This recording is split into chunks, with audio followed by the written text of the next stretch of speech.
देख रहे हैं श्रेष्ठ भारत। मैं हूं आपके साथ गुलविश। चुनाव नजदीक है और ऐसे में हम लोगों से जाके पूछ रहे हैं कि वो किन मुद्दों पर वोट करने वाले हैं। क्या वो चेहरे पे वोट करेंगे, क्या वो नाम पे वोट करेंगे, क्या वो पॉलिसीज पे वोट करेंगे या उनकी इम्प्लीमेंटेशन पे वोट करेंगे। तो बोल भारत बोल में हम आज आ पहुंचे हैं इंटेलेक्चुअल तबके के पास। पढ़े लिखे लोग आखिर क्या सोचते हैं, देश कहाँ जा रहा है, क्या सही पॉलिसीज हैं, क्या सब कुछ अच्छा हो रहा है। तो आज हम बात करेंगे डॉक्टर्स से। तो बोल भारत बोल में आज हम आ पहुंचे हैं डॉक्टर्स के बीच। तो पढ़ा लिखा तबका क्या सोचता है देश की पॉलिसीज के बारे में और सबसे ज़रूरी हेल्थ सेक्टर के बारे में, इसलिए आ पहुंचे हैं हम डॉक्टर्स के बीच, जिनसे हम बात करेंगे कि इस बार किन मुद्दों पर वो वोट करेंगे और जो हेल्थ सेक्टर है वो उसकी इस समय स्थिति कैसी है। डॉक्टर्स के नज़रिए से हम जानने की कोशिश करेंगे। मेरे साथ ख़ास मेहमान भी जुड़े हुए हैं। मेरे साथ जुड़े हुए हैं डॉक्टर अंशुमान, जो कि कैंसर स्पेशलिस्ट हैं। साथ में जुड़ी हुई हैं डॉक्टर स्वाति महेश्वरी, जो कि इंटरनल मेडिसिन है। उनसे हम बातचीत करेंगे। और भी मेरे साथ मेहमान जुड़े हुए हैं जिनसे हम बात करेंगे।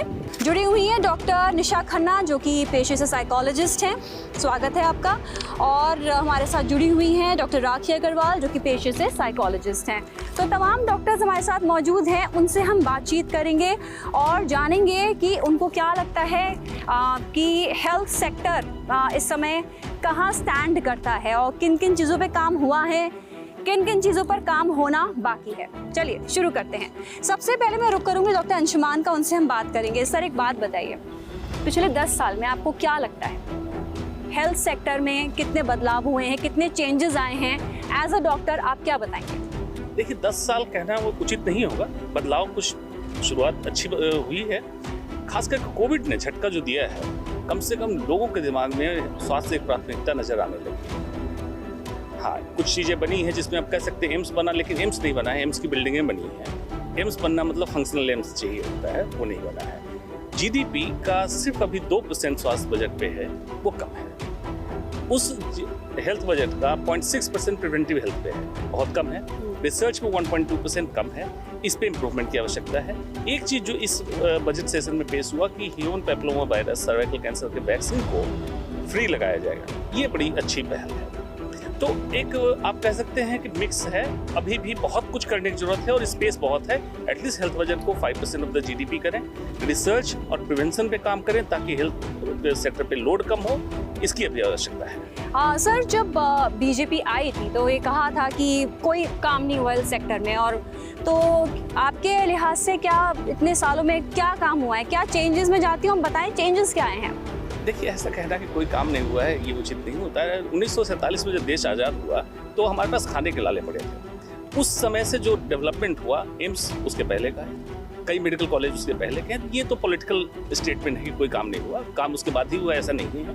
हाँ, उसी कॉन्सेप्ट को, रेप्लिका को आप 16 एम्स बनाने के लिए आगे बढ़े हैं। तो पहले जो एम्स दिल्ली है उसको दुरुस्त कर लिया जाए, उसमें वेटिंग लिस्ट कम हो और उसमें डॉक्टरों की। ये आपने बहुत वायबल पॉइंट उठाया है आपने, वेटिंग लिस्ट। तो कितने नए हॉस्पिटल्स खुले हैं अभी? जी, हॉस्पिटल्स खुले हैं। मैंने बताया कि वो फंक्शनल नहीं है अभी।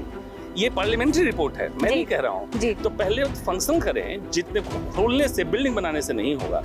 और मरीजों की वेटिंग डिसेंट्रलाइज करें, विकेंद्रीकरण स्वास्थ्य व्यवस्था को। मेजर इलाज के लिए, कैंसर के लिए, हार्ट के दिल्ली मुंबई क्यों जाना पड़ेगा? छोटी जगह पे इलाज हो सकता है, ये संभव है।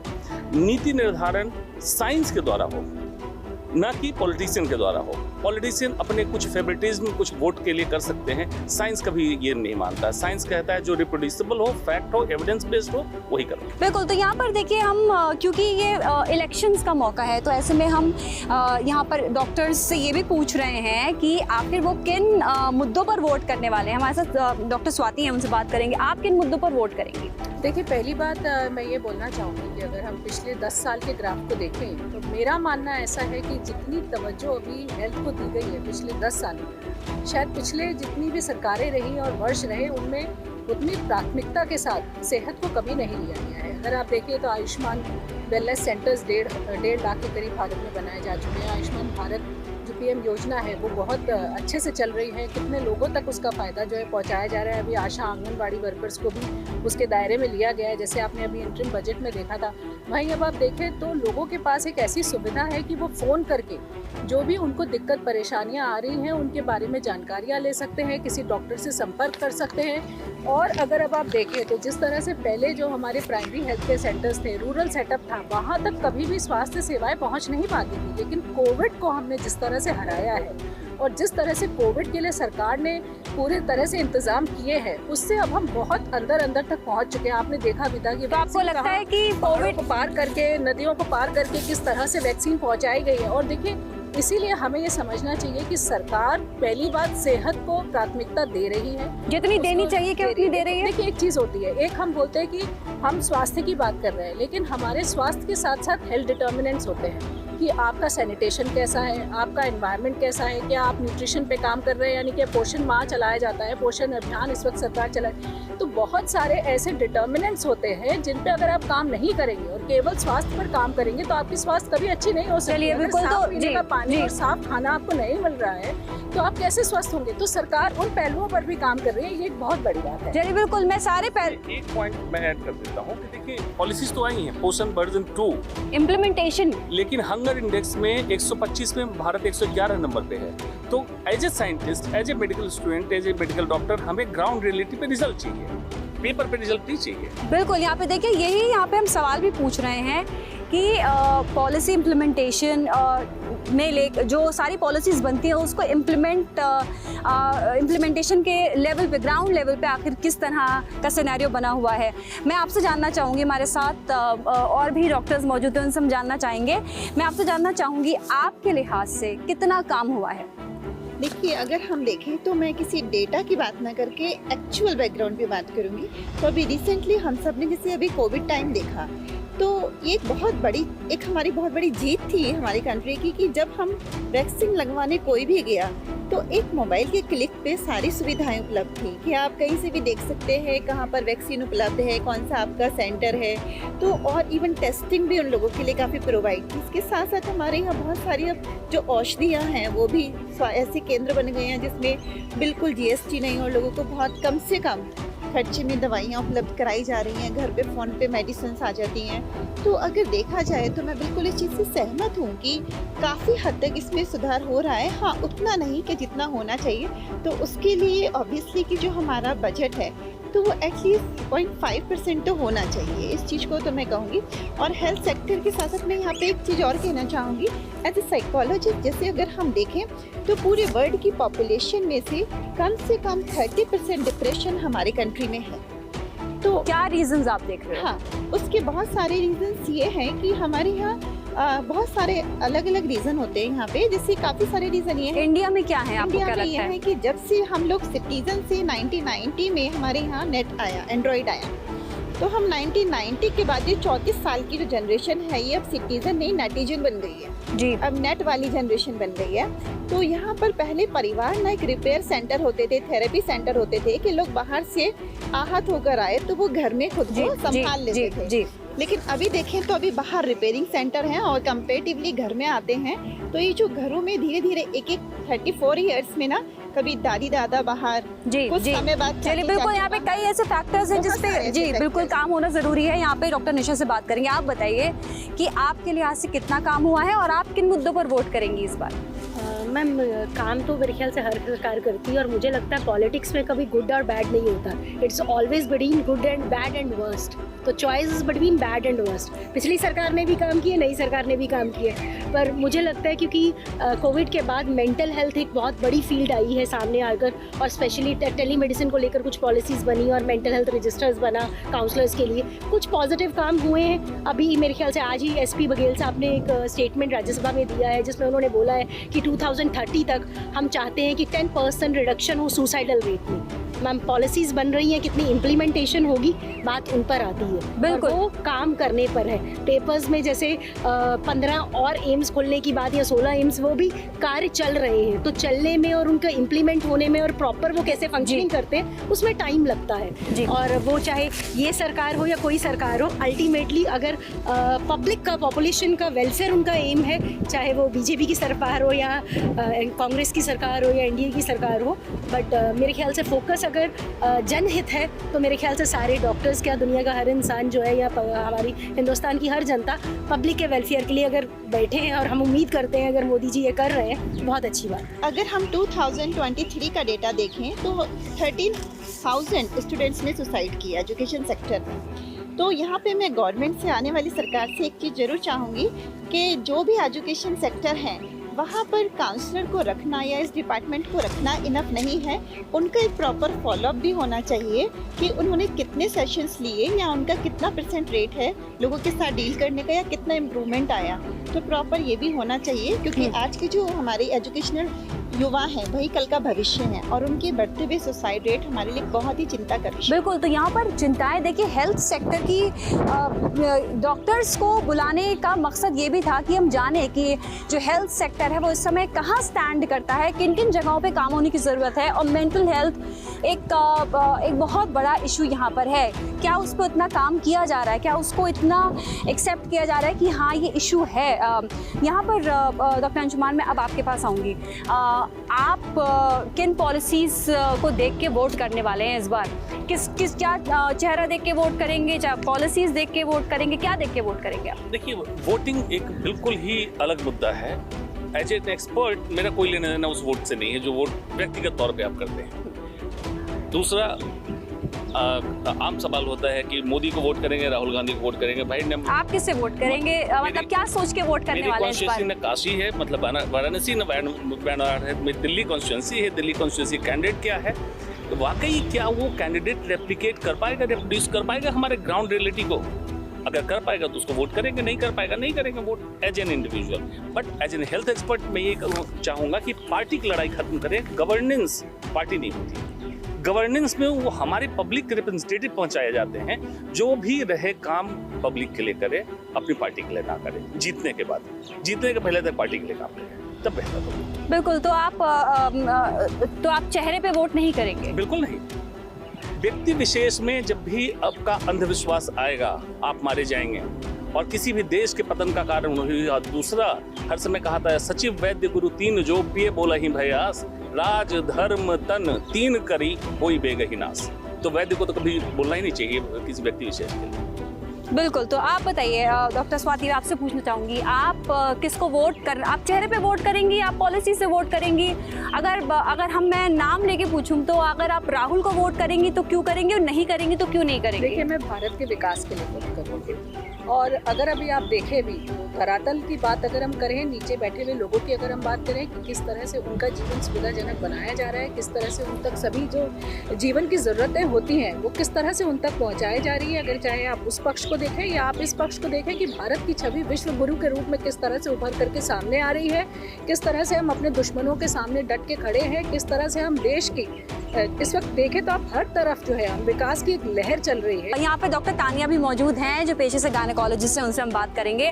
डॉक्टर तानिया, आपको क्या लगता है हेल्थ सेक्टर कहाँ जा रहा है, और आप क्या चेहरे पर वोट करेंगी या पॉलिसी से वोट करेंगी? आप क्या सोचती हैं? एज अ यंग डॉक्टर तो मुझे ये लगता है कि सबसे पहले जो डॉक्टर्स है उनका जो मेंटल स्ट्रेस है, क्योंकि ऑब्वियस सी बात है हमारी पॉपुलेशन बढ़ रही है, तो ऑब्वियस सी बात है बहुत सारे पेशेंट्स बढ़ते हैं। तो being a doctor I want कि जो आने वाली यूथ है उनके लिए भी थोड़ी रिलैक्सेशन हो।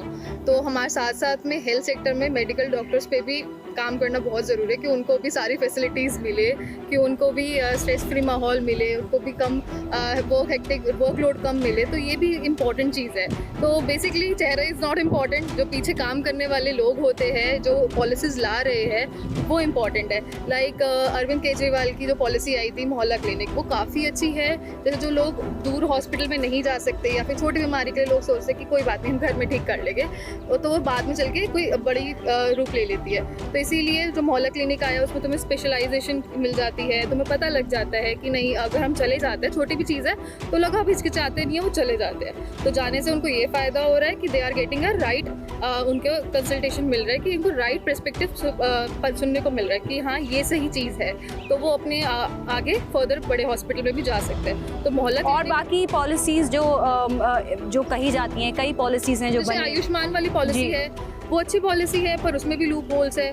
लूप होल्स ऐसे है कि जिनको नीडी होते हैं उनको वो चीज़ें नहीं मिल पाती। क्या लूप होल्स की वजह से वो फायदा सब लोगों तक पहुंच पाता है? पहुंच पाता, वही बात होती है कि फ़ायदा नहीं पहुंच पाता। जो नीडी लोग हैं उनको ये बोल दिया जाता है कि आपकी क्रिटिकल हेल्थ है, आप कहीं और जाके दिखा लो, आपको यहाँ पर सारे रिसोर्सेज अवेलेबल नहीं होते हैं, क्योंकि ऑब्वियसली बात है डॉक्टर भी कुछ नहीं कर ये सकते। एक बहुत इंपॉर्टेंट आपने ये चीज़ बोली है, रिसोर्स अवेलेबल। मतलब अवेलेबल नहीं। क्या जब आप जाते हैं कहीं पे रिसोर्सेज अगर नहीं होते तो आप क्या करोगे फिर पॉलिसी का? वही बात है ना कि रिसोर्सेज हमें अवेलेबल चाहिए। डॉक्टर्स पूरी मेहनत करने को तैयार है, दे आर लाइक वर्किंग, पूरी अच्छे से कर रहे हैं, हार्ड वर्क कर रहे हैं, बट प्रॉब्लम आती है कि हमारे पास बेड अगर अवेलेबल नहीं होगा, अगर हमारे पास ओटी में अगर हमारे पास ज़्यादा टेक्नीशियंस नहीं होंगे या फिर हमारे पास सामान नहीं होगा तो हम कैसे प्रोसीड करेंगे? मुद्दों पर तो बात होती है, तो क्या सभी मुद्दों पर बात हो रही है? क्या जो ज़रूरी मुद्दे हैं उन पे बात की जा रही है या उन पर बात नहीं हो रही है? डॉक्टर अंशुमान, धर्म को लेकर तो बहुत बात होती है, लेकिन एम्प्लॉयमेंट को लेकर या जो और ज़रूरी चीज़ें हैं, क्या उन पर उतनी बात होती है? जी बिल्कुल नहीं होती है, इसमें कोई कंफ्यूजन नहीं है। देखिए, धर्म व्यक्तिगत है, धर्म आपके घर तक होना चाहिए सीमित। जैसे आप कह सकते हैं कि अगर मैं पूजा करता हूँ आपको क्या दिक्कत है, तो उस पूजे को मैं चौक पे लगा दूँ, फिर कहूँ कि इस पे आप टैक्स डिडक्शन देंगे, जो धार्मिक होगा वो देश प्रेमी होगा, जो नहीं होगा देशद्रोही होगा, तो गलत हो गया। घर तक जब तक सीमित है तब तक रहने दीजिए धर्म को। धर्म का धंधा ठीक नहीं है, ये गलत हो जाता है। अब 2-3 चीज़ें डिकोड कर दूं। आयुष्मान भारत योजना आपने कही, आयुष्मान भारत क्या है? Secondary and tertiary care, primary care नहीं। इसके लिए आपको 5 लाख का इंश्योरेंस मिलेगा। तो ये कहाँ जाएगा मरीज? प्राइवेट अस्पताल में। इसको एंट्री मैनेजमेंट तक तो ठीक है, क्यों? उसका फायदा हुआ है। फायदा ये हुआ कि पहले जितना आउट ऑफ पॉकेट एक्सपेंडिचर था, इससे 2/3 कम हो गया है, तो लोग उससे इलाज करा रहे हैं। लेकिन ये एंट्री मैनेजमेंट क्यों मैं कह रहा हूँ, 5 से 6 साल का पीरियड आप सपोर्ट करते, इस बीच गवर्नमेंट हेल्थ सेक्टर को एम्पावर कर लेते। अभी गवर्नमेंट का इंश्योरेंस का पैसा, state and central government finance पैसा प्राइवेट हेल्थ केयर के पास जा रहा है, ये इसमें गड़बड़ी है। सेकेंडरी टर्सरी हेल्थ केयर के मरीज को बड़े शहर में आना है, तो क्या ट्रांसपोर्टेशन कॉस्ट उसमें इंक्लूडेड है? नहीं है। रहने का खर्चा इंक्लूडेड है? नहीं है। तो ये लूप होल्स की हम बात कर रहे हैं जी। उसके बाद इसको कंट्रोल कौन कर रहा है, मॉनिटर कौन कर रहा है कि क्वालिटी ट्रीटमेंट हुआ, पैसा बेवजह बिल तो नहीं बना? IAS officer, bureaucrat, they don't know medical science. कोई क्या डॉक्टर की टीम है आयुष्मान भारत को रेगुलेट करने के लिए? नहीं है।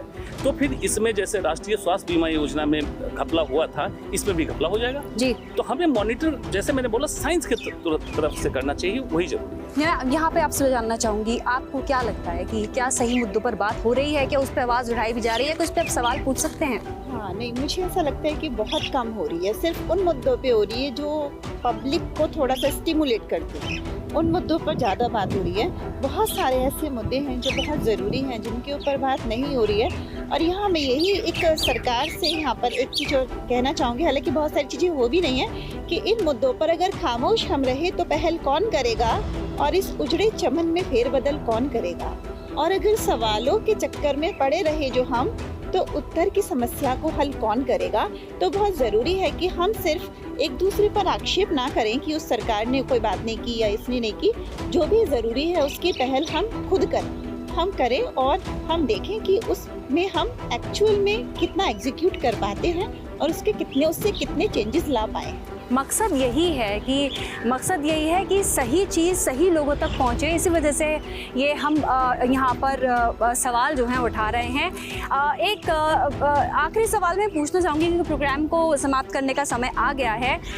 डॉक्टर हर्षवर्धन की हम बात करेंगे, कितने बेहतरीन डॉक्टर, हेल्थ मिनिस्टर बने, यूनियन मतलब कहाँ उन्होंने बहुत अच्छे से किया। तो आपको क्या नहीं लगता कि और डॉक्टर्स हैं, जो पढ़े लिखे लोग हैं, उनको पॉलिटिक्स में आना चाहिए? बिल्कुल आना चाहिए, लेकिन देखिए उसके लिए पब्लिक और जो पॉलिटिकल सिस्टम है, इसको रियलाइज करना होगा कि कुछ क्षेत्र ऐसे हैं जो आपसे नहीं चल पाएगा। तो जीते हुए वैसे ही लोग आएं डॉक्टर हो, क्रेडिबल डॉक्टर हो, जिसकी लाइफ की हिस्ट्री निकालो, कम से कम अनएथिकल काम नहीं किया हो, पहला।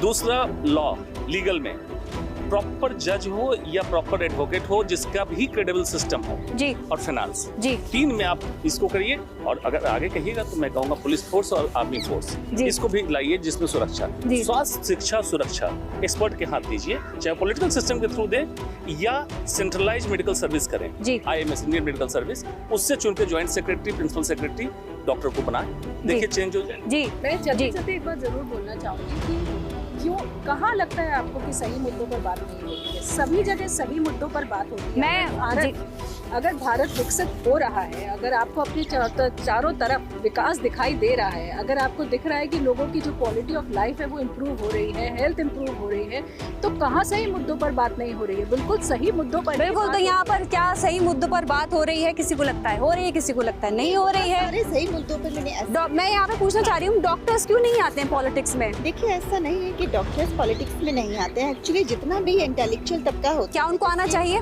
बिल्कुल आना चाहिए। लेकिन अगर हम देखें तो कहीं ना कहीं राज्यसभा में वो लोग होते हैं, है ना, और उनको कई बार नॉमिनेट भी किया जाता है। अभी हमारे सामने एक एग्जांपल अब्दुल कलाम जी का सबसे बड़ा है।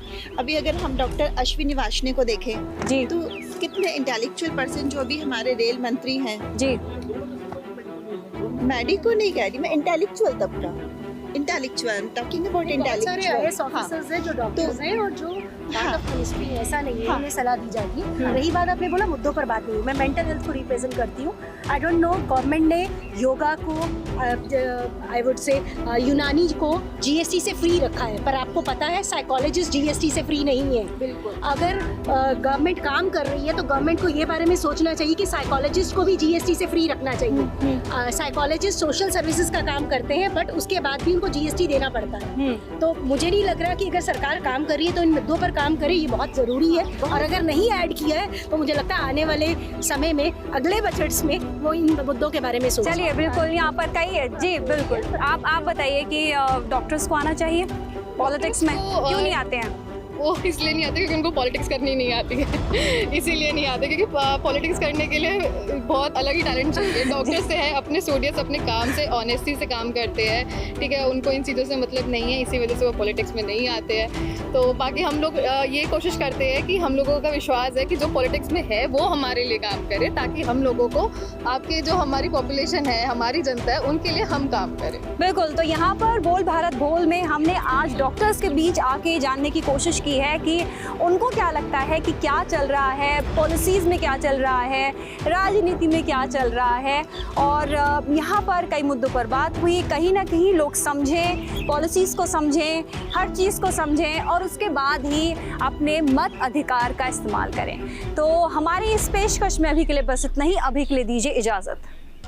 श्रेष्ठ भारत पर खबरों से जुड़े रहने के लिए चैनल को सब्सक्राइब करें, बेल आइकन दबाएं और देखते रहें श्रेष्ठ भारत।